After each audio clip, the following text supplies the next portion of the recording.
Amigos, bienvenidos nuevamente a Edición Nocturna. Soy Miguel Guerrero y estoy encantadísimo nuevamente, como todas las noches, de estar con ustedes en sus hogares para compartir la penúltima hora de cada día de lunes a viernes. Hoy les tengo un tema fundamental.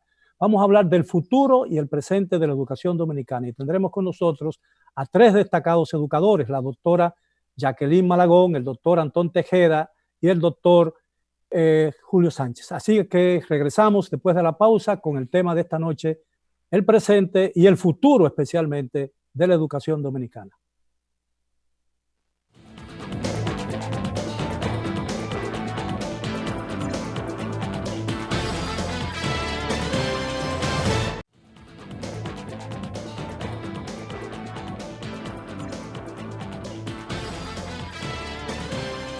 Estamos de regreso en Edición Nocturna, como le habíamos informado en el segmento anterior de presentación del tema y de los distinguidos invitados de esta noche. Vamos a hablar del futuro de la nación, de la educación dominicana a raíz de todo lo que hemos estado pasando, ¿no? El coronavirus ha condicionado realmente todas las actividades productivas y la educación, por supuesto, es una de las actividades más productivas que puede tener una nación, especialmente si una nación en desarrollo como la República Dominicana. Vamos a hablar de eso con la licenciada Jacqueline Malagón, una conocida educadora dominicana, fue ministra de Educación, el licenciado Antón Tejada, que es presidente de la Asociación de Instituciones Educativas, y el licenciado Julio Sánchez, quien es un profesor universitario y un académico de toda la vida. Buenas noches, gracias por aceptar nuestra invitación. ¿Qué podemos hacer? Se ha perdido, lo que se ha perdido durante la pandemia, ¿podrá ser recuperado y qué efecto eso puede tener en el futuro del sistema educativo dominicano, visto globalmente, la educación básica, la educación intermedia y la educación universitaria? Si me preguntas a mí, Miguel, Las damas adelante, ¿no? Que cuando tú hablas de las actividades productivas, cómo han sido enfocadas y las actividades productivas muchas veces emanan de los conocimientos que vienen de la escuela, yo creo que la pandemia ha afectado más allá de las actividades productivas, porque mi impresión es que la pandemia, que es universal, que nos ha tocado a todos en el globo, que no distingue a blancos de negro, a ricos de pobres, a una raza de la otra, yo creo que nos ha cambiado la vida. No solamente la producción en cualquiera de los órdenes en que el hombre produce. Ese cambio de la vida donde más va a impactar, por supuesto, tiene que ser en la escuela primaria, llamándole primaria a la preuniversitaria, ¿no?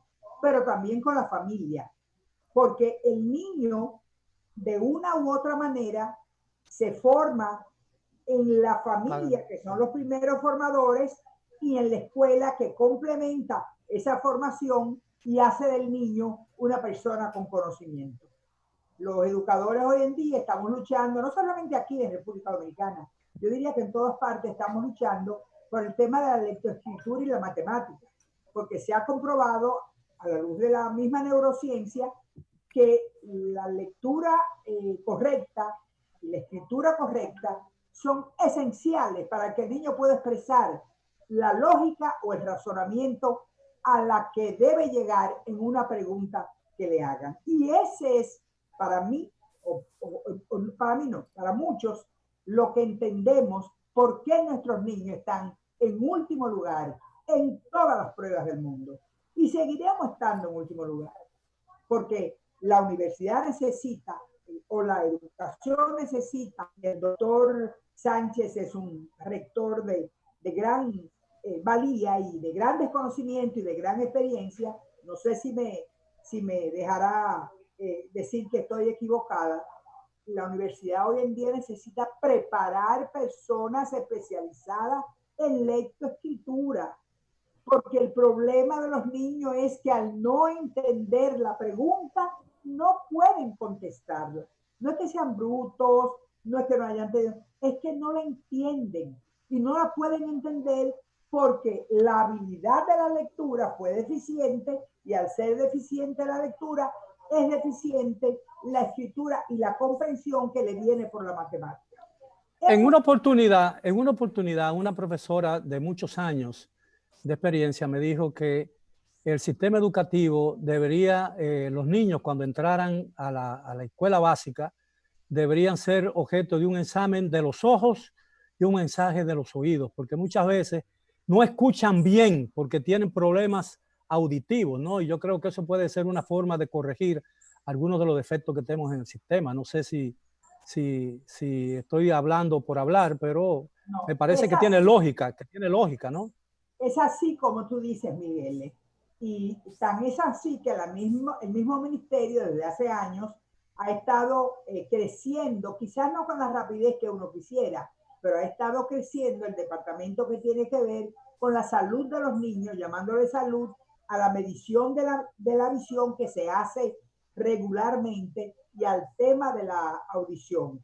Creo que le prestan más atención a la visión que la audición. Eso es una experiencia, porque aunque yo estoy en el ministerio, yo no soy una persona permanente en el ministerio, soy asesora del ministerio. Entonces, mi impresión es que hemos enfocado, aún desde la época en que yo era ministra, enfocábamos más el tema de la visión, como si eso fuera más determinante, que pudiera afectar el aprendizaje de los niños. Ahora bien, ¿cómo afecta el aprendizaje y el progreso educativo de los jóvenes que en la escuela pública y en la escuela privada han tenido que suspender el año escolar por el tema de la pandemia? ¿Cómo recuperamos ese tiempo perdido? El ministerio ha buscado lo que yo creo ha sido una salida, no me acuerdo, una salida honrosa. Salomónica. Salomónica, esa es la palabra, Anton, gracias.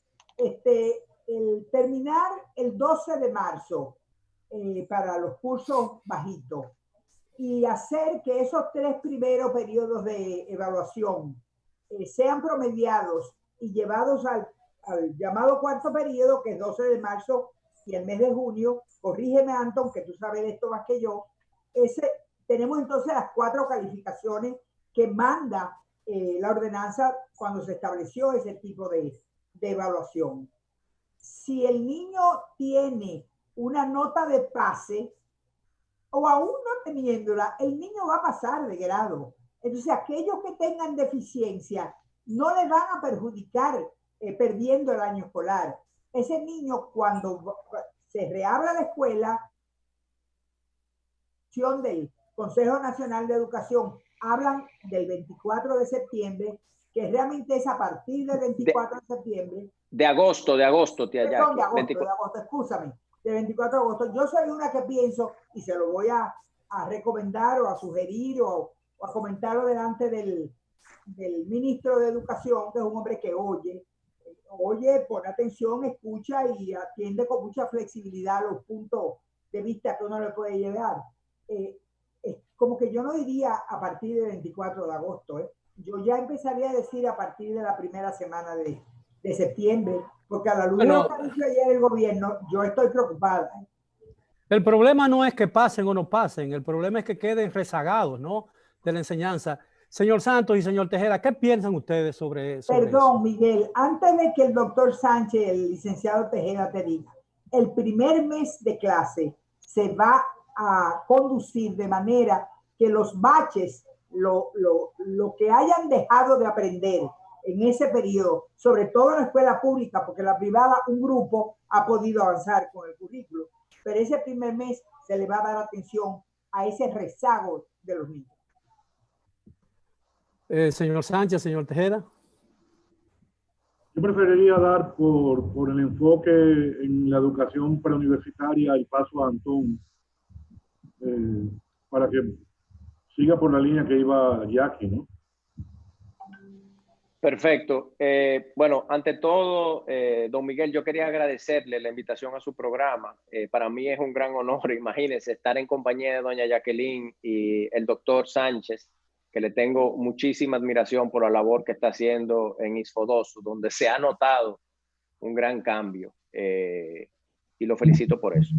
Mire, a mí me encantó que usted empezó su participación diciendo vamos a hablar del futuro de la educación, porque creo que nos pasamos mucho tiempo hablando de lo que está mal de la educación, como dice doña Jacqueline, de los resultados PISA, donde está evidenciado el rezago de los estudiantes dominicanos. Sin embargo, esta pandemia, que como dijo doña Jacqueline, es universal, no es un problema de la República Dominicana, es un problema universal, nos ha tomado a todos bajo sorpresa. Y mal que bien hemos tenido que migrar a una plataforma virtual de educación.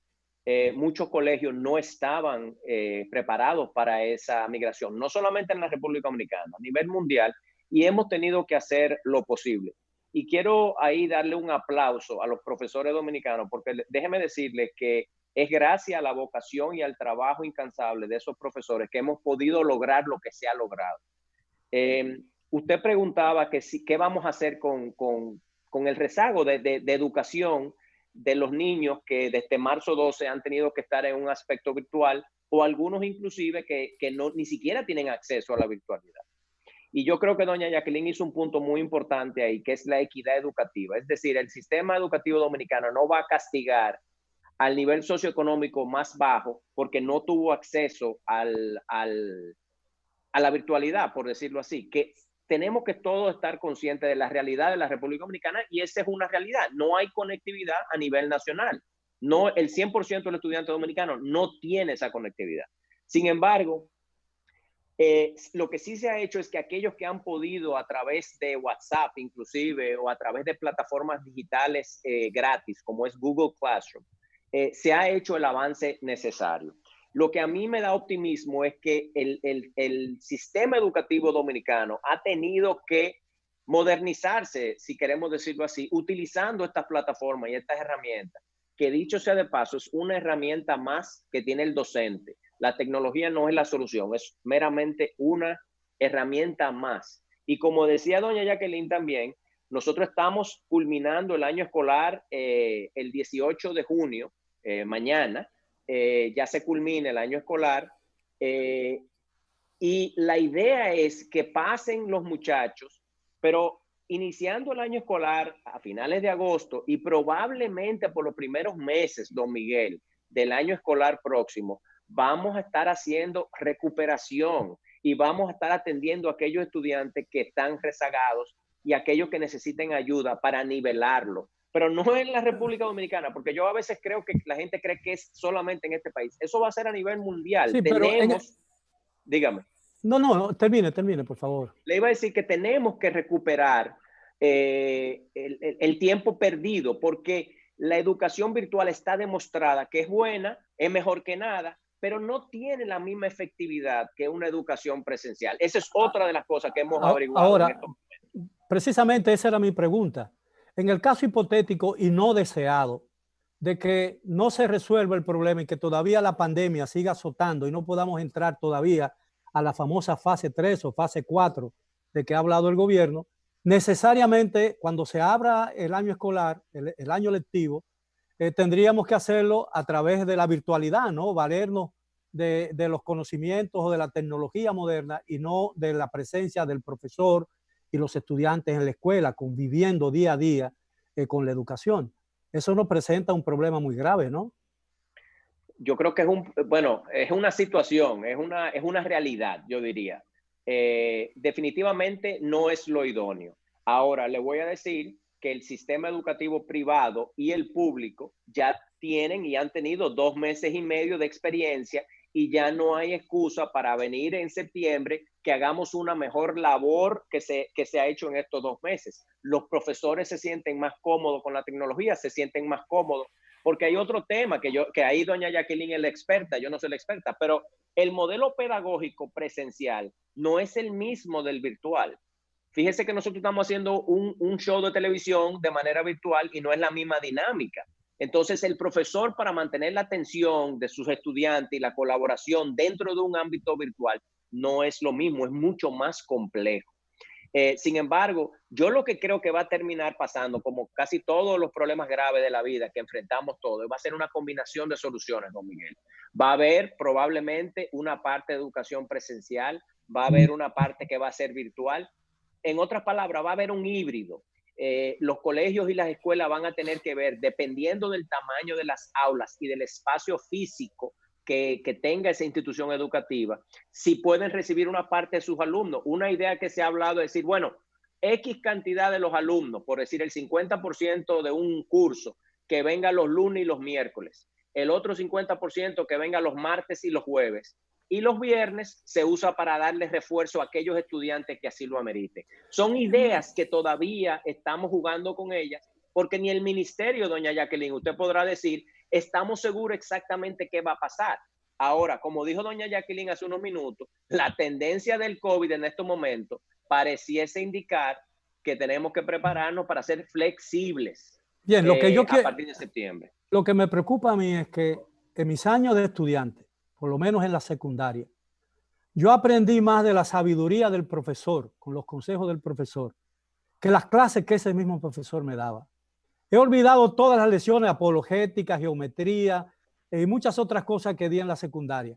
Pero algunos de los consejos, algunas de las vivencias que esos profesores me transmitieron a mí, son lo que realmente pienso yo que me educaron. Es decir, porque yo pienso que el sistema educativo dominicano tiene muy buenos profesores, pero tiene muy pocos maestros.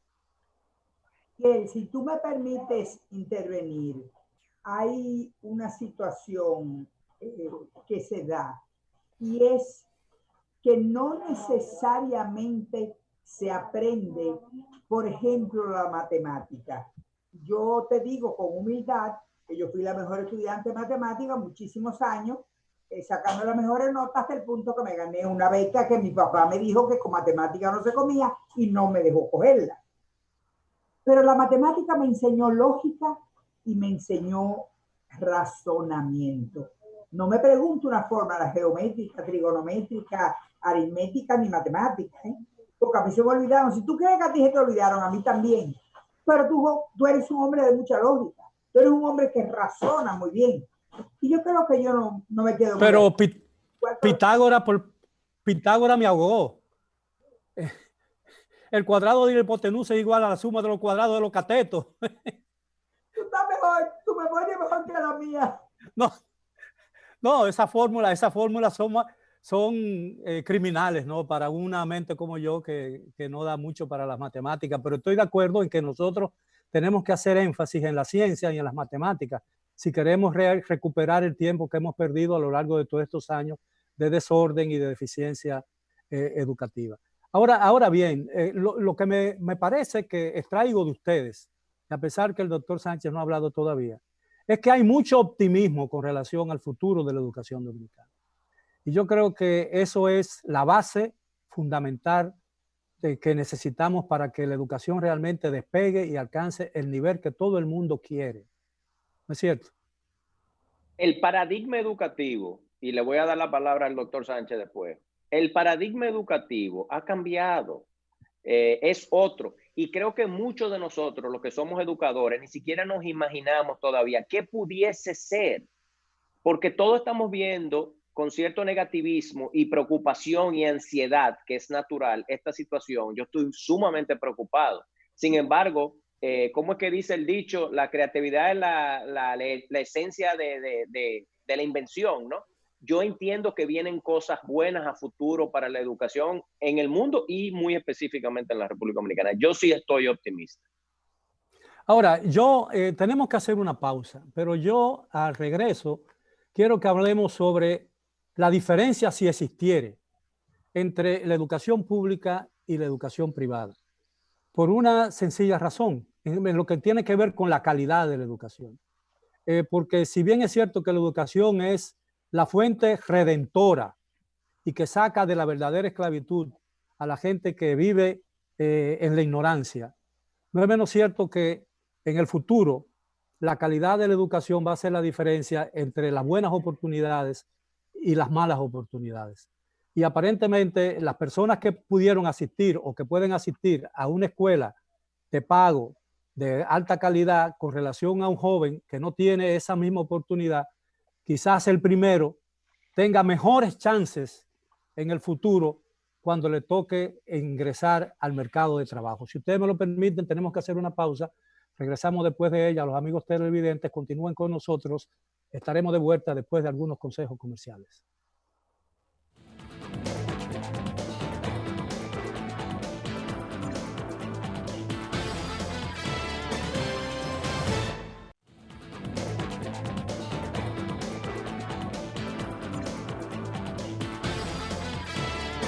Bien, estamos de vuelta ya en la parte final del tema de esta noche, el futuro de la educación dominicana y la experiencia que hemos podido extraer o que vamos a extraer de la pandemia que ha obligado a interrumpir el proceso normal del año lectivo al año 2019-2020.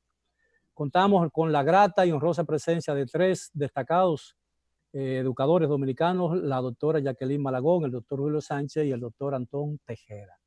Bueno, yo hablaba al final que la diferencia en la calidad de la educación privada, de muchos colegios privados que realmente son de un gran primer nivel, y el resto de la enseñanza, especialmente en la escuela pública, que si bien ha aumentado y ha mejorado la calidad con la dotación y la instrumentación de equipos de alta tecnología, la verdad es que todavía hay un abismo muy grande entre una educación, la buena privada, y la educación pública, especialmente en el nivel básico e intermedio. ¿Qué podemos hacer para superar eso y que nuestros estudiantes cuando lleguen a la universidad estén lo suficientemente capacitados para absorber la enseñanza universitaria, ¿no? Y que no salgan con tantas lagunas? Doctor Sánchez. Mira, Miguel, la pregunta habría que situarla también en el contexto actual que estamos viviendo y al que Jackie, la licenciada Malagón, se refería al inicio de este programa, del conjunto de incertidumbre que estamos enfrentando. Porque lo primero que deberíamos señalar, aunque me vaya por un lado tangente de tu pregunta, es que esta situación no es de corto plazo, va para largo. Fíjate casos como el siguiente: Israel abrió su sistema escolar y ha debido en varias ciudades dar marcha atrás por un conjunto de contingencias. En varios estados de Estados Unidos, doña Jacqueline y yo revisamos un artículo del New York Times hace unos días. Ha pasado lo mismo. Primero, por no estar del todo preparado. Déjame decirte que Sergio Manuel Grullón me decía que en Atlanta, el Departamento de Educación había decidido distribuir laptops porque en Atlanta había una buena parte de la población que no tenía dispositivos. Es decir, no estamos hablando solo de República Dominicana ni del tercer mundo. Estamos hablando de un estado norteamericano potente, ni siquiera de los estados que están perdidos en el medio oeste. No, estamos hablando de Atlanta, en Georgia. Y en nuestro país, esa situación también está. Pero están también otros muchos límites a los que Jacqueline se refería. Entonces quiero retomar que es una situación que va para largo, muy probablemente. Solamente quería apuntar que las universidades como Cambridge, por ejemplo, ya ha dicho que todo el resto del año va virtual. El sistema universitario de California, que es el sistema universitario más grande de Estados Unidos, igual. CRUE, la conferencia de rectores de universidades en España, se debate todavía en términos de qué va a ser. Y lo mismo pasa en las universidades dominicanas, que es una realidad más simple. Pero por la duración del programa quiero retomar una segunda idea a la que se refería Antón, si me permite estudiarte, Antón. Y era el paradigma con que hacemos esto. Y yo creo que aquí está la gran oportunidad que conecta con el problema estratégico de calidad, con COVID-19 o sin COVID-19 al que tú te querías referir. Y es el siguiente. La virtualización de la cual se habla no es un problema de tecnología. Por supuesto, tenemos grandes límites de dispositivos, grandes límites de conectividad y grandes límites de ambiente familiar, casero, que van a acentuar los problemas de inequidad y de límites a la inclusión en el sistema educativo. Pero aún se superaran los problemas tecnológicos, como los de conectividad, que para mí es el minotauro de Creta, o lo de dispositivos, que es relativamente más fácil. Antón decía que se requiere un cambio de paradigma educativo. Y eso es con COVID o sin COVID. La tecnología es la carreta, los bueyes es la psicopedagogía, en este caso la tecnopedagogía. Y yo creo que ahora mismo con esta gran crisis se presenta una oportunidad de que nosotros repensemos el currículo, ¿Es un currículo gordo o un currículo concentrado en lo fundamental? Los norteamericanos juegan con la palabra muy bien. ¿Es un currículo thick o un currículo thin? Pero un currículum que llegue. Porque en nuestro país creamos un currículum de volúmenes y volúmenes, pero luego lo que logra aprender el estudiante es una ínfima parte de esos volúmenes curriculares. Falta enfoque. Lo segundo, la virtualización, una de las cosas que hace que desplaza buena parte del protagonismo del aprendizaje, de que esté concentrado en gran medida en el profesor, lo va pasando, dependiendo, claro, una cosa es primaria, otra secundaria, otra universidad, lo va pasando al estudiante. Y el profesor tiene que asumir otro rol. Tú señalabas, y con esto quiero terminar, porque estoy seguro que doña Jacqueline y Antón van a referir a algunas facetas más importantes que la que estoy diciendo. Pero tú señalabas lo importante que era el consejo, la opinión, el rol de un profesor de lo que tuviste en ese momento. Pero en ese momento el profesor estaba actuando como un transmisor, estaba actuando como un modelador de rol, estaba actuando más que con técnica, con sabiduría, estaba actuando como un mentor. Y yo creo que con COVID-19 o sin COVID, con virtualización o semipresencialidad, eso que señalaba Antón, que señalaba Jacqueline, de cambiar el paradigma, ahora se hace más urgente que nunca. Y con este esfuerzo extraordinario que han hecho los docentes del sector público y el sector privado, a nivel preuniversitario y a nivel universitario también, se hace patente que es imprescindible.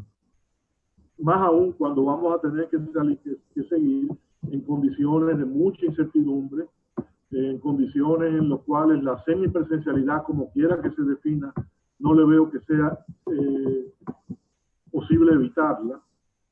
Y quisiera dejarlo ahí en estas dos ideas. El hecho de que esto va para largo, y qué bueno que me permiten que lo diga así, porque nos obliga a seguir pensando este cambio de paradigma de enseñanza, aprendizaje, que la crisis y ha sido un detonante, porque veníamos hablando de él mucho, y nos pasó como el cuento del lobo, de que venía el lobo, y el lobo llegó y nos agarró. No sé Una de las y se comió la caperucita. Sí. Pero una de las características que yo observo en el sistema educativo es que muchas veces salen jóvenes muy bien graduados en ciencias, en matemáticas, en literatura, en todo, pero no hablan perfectamente su idioma, no hablan bien. Y yo recuerdo un pasaje en mi época, estaba yo en el segundo del bachillerato, una profesora de gramática, apellido Chupani, pequeñita, delgadita, pero con un carácter realmente famosa, que yo no lo olvidaré nunca, que tenía un carácter que obligaba al más fiero de los estudiantes a guardar su compostura. Y yo recuerdo que una vez le preguntó uno de los estudiantes, amigo mío, sentado al lado mío, dijo, profe, está bien. Y ella dijo, ¿cómo que está bien? Está bien, dígamelo, está bien. Y dice, no, venga. Y le dio una tiza y le dijo, escriba en el pizarrón, está bien. Y el tipo escribió, está bien. Y ella lo llamó y le dijo, ¿por qué si lo puede escribir bien, no lo puedes pronunciar bien? Entonces yo creo que esas son las cosas que no estamos observando en los niveles bajos del sistema educativo, y los profesores no se preocupan por corregir el mal habla de los estudiantes. Yo no sé si yo estoy hablando algo que tiene sentido, pero a mí me parece, sentido. A mí me parece que eso debemos tratar de hacer énfasis en eso. Tú oíste la primera parte y Anton y Julio no me dejarán mentir, el problema grande que tenemos, la lectoescritura y la matemática, eso que tú dices de la expresión, que no saben escribir y esto, todo se debe a una deficiente formación o aprendizaje en la lectoescritura. Y el tema de lo privado y lo público es un tema que yo hoy en día me siento, yo te diría que hasta con orgullo. Si bien es cierto, yo sé por qué, Antón lo comentó conmigo, las escuelas privadas que tenían plataformas, que tenían profesores que conocían, se fueron de inmediato a la virtualidad. Yo estoy en la directiva de 2 colegios que nos dio trabajo una semana, pero lo tiramos y han cumplido el currículum, está fenómeno. Pero ¿sabe la gente el esfuerzo que ha hecho el ministerio en poner en días en las páginas del ministerio cuentos, historias, videos, juegos, para que los niños siguieran? Alguien me dice, pero no le pusieron matemáticas, no le pusieron ciencia. Bueno, no le podían poner el currículum, porque no tienen especialistas que puedan montar el currículum, que puedan descargar un currículum para un tema de virtualización. Pero los niños aprendieron, aunque sea cultura, pero aprendieron. El ministerio los llevó, los acompañó, no los dejó solos. Y ejemplarmente, esto es algo que se lo he dicho a Xiomara Guante, que me impresiona muchísimo ella como líder de la ADP. Los docentes, para mi sorpresa, han sido mucho más los que han acudido a apoyar este aprendizaje en los niños que los que simplemente lo han tomado como si fuera vacaciones. Lo que decía Julio de los países que han echado para atrás, por usar esa expresión, ¿qué ha pasado con Suecia?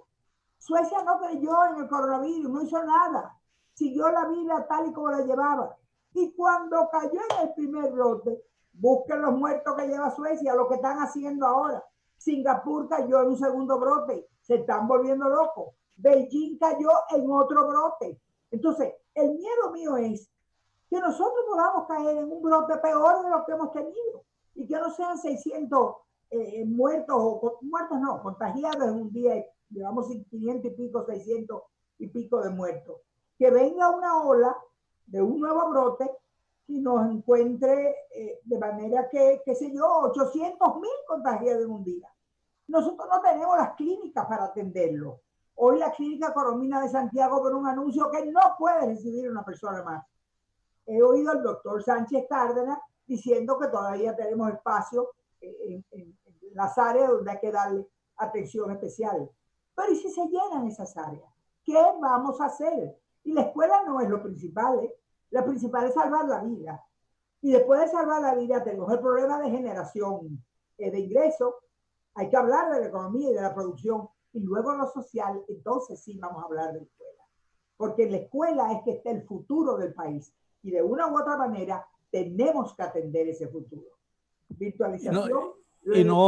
Y yo espero que la escuela no olvide a los estudiantes amar los libros, porque decía alguien un escritor muy famoso decía que se puede llorar frente a la página de un libro, pero no frente a una pantalla de televisión. Es cierto. O a una pantalla de... Pero ¿cómo tú crees que los niños van a aprender a leer si las escuelas no tienen biblioteca? O los maestros no tienen 4 o 5 libros para leerle a los niños. Estamos haciendo un esfuerzo en el ministerio, pero no ha sido suficiente.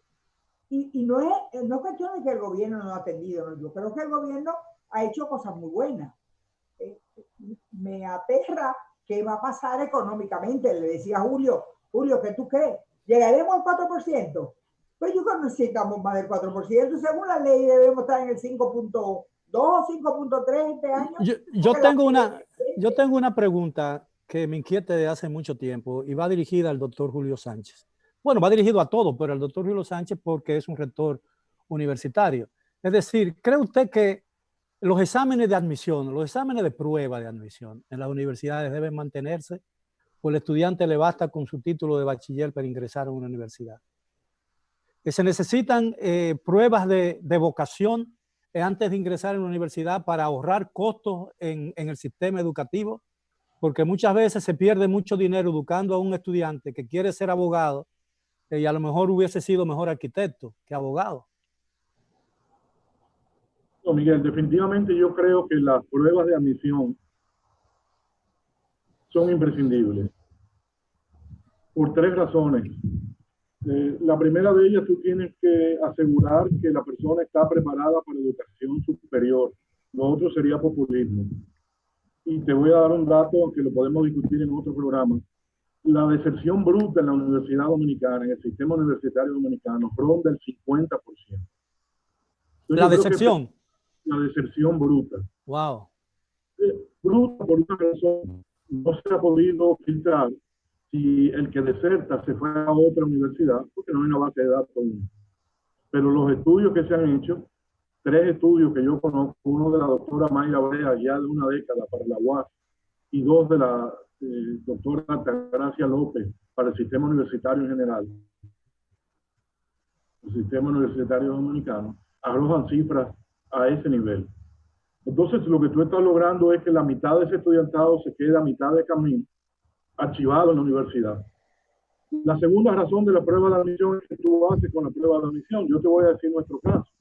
Nosotros aplicamos desde 2013 prueba de admisión y después con la nueva normativa del 2015, ahora por regulación externa.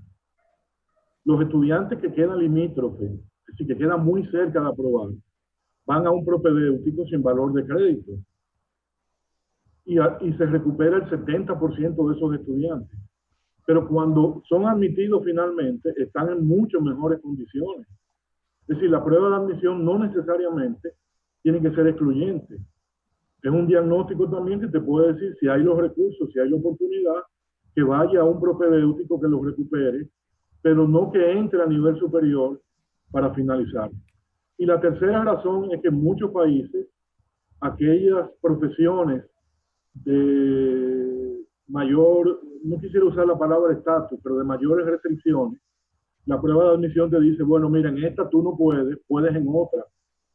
Y ahí viene la prueba de orientación. Entonces, para aquellos que ven la prueba de admisión como una navaja inevitable que corta la vida de los estudiantes, por eso te quería dar la triple explicación. Ahora, yo creo que es menos responsable decirle al estudiante, entra sin tener las condiciones y sin ofrecerle los propedéuticos, la nivelación, los apoyos necesarios, para entonces resultar que tenemos uno de los sistemas de educación superior con una de las decepciones más altas de la región y con una tasa de titulación, es decir, en qué tiempo y cuánto se gradúan después que entran, de las más bajas. Eso es documentado en estudios y lo conocemos todos los sectores de universidades. Además tenemos bueno, algo de lo que dice Julio, que Julio lo debe saber con más detalle que yo. Julio, tú has visto lo que está pasando en Estados Unidos, ¿verdad? Y digo Estados Unidos y puedo mencionar cualquier país de Europa. Están eliminando el SAT, que es la vaca sagrada de cuando uno termina el bachillerato, o el ACT para entrar a la universidad, porque hay eminentes pedagogos como el doctor Fernando Reimers, de la Escuela de Educación Graduada de Harvard, que dice que después que un muchacho, un niño, un joven, pasa 4, 5, 6 meses por circunstancias como esta, fuera de la escuela, cuando vuelve a la escuela, ya ha olvidado mucho. Entonces, ponerlo a pasar una prueba es una manera de castrar al niño. No puede seguir, no puede hacerlo. Sin embargo, como dice Julio, darle un propedéutico, darle la oportunidad de recuperar lo que ha perdido, ese es nuestro papel, porque es que tenemos que llevar todos los muchachos, tratar de llevar todos los muchachos a un nivel más o menos igualitario para que podamos decir que tenemos un sistema de equidad. Eso es imprescindible. Bueno, nos quedan 3 minutos de programa. Yo quiero darle 1 minuto a cada uno para que saquemos conclusiones y podamos decir qué podemos hacer en el corto plazo para mejorar y a dar ese gran empujón que necesitamos para alcanzar a aquellos que se nos fueron delante. Doctor Tejeda. Muchas gracias, Miguel. Y de nuevo, muchísimas gracias por la oportunidad de estar en tu programa y estar en compañía de estos intelectuales educativos. La oportunidad ha sido mía. Y la verdad es que tengo que decir que todo lo que ha dicho el doctor Sánchez, incluyendo el tema de las pruebas de admisión o las pruebas universitarias, yo estoy de acuerdo con eso, porque yo, aunque no soy ingeniero, sí pienso que lo que no se mide no lo podemos controlar y se debe medir al principio y al final, a la entrada y la salida, ¿no?, de cada ciclo educativo. Yo quería dejar una idea. La idea mía es el concepto de la educación para la empleabilidad. Nosotros tenemos que definir claramente qué es la educación. La educación es un proceso de adquisición de conocimientos y valores. La gente cree que la educación es como pasar trabajo. Es que tú estás adquiriendo conocimientos.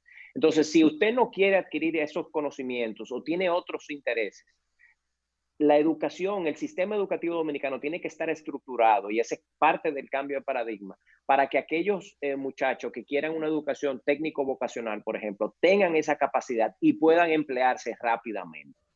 Y aquellos que sí quieran seguir una estructura o un camino educativo un poquito más pesado, también lo puedan lograr. Para mí es sumamente importante que hablemos de las diferencias de la efectividad del aprendizaje, porque se habla de educación, educación, educación. Es el aprendizaje, ¿no? ¿Qué ha aprendido ese estudiante? Yo creo que no hay duda alguna, Miguel, y no es solamente en la República Dominicana, a nivel regional nuevamente, la efectividad educativa tiene una correlación directa con el nivel socioeconómico, y de ahí en los problemas con la equidad, con la educación.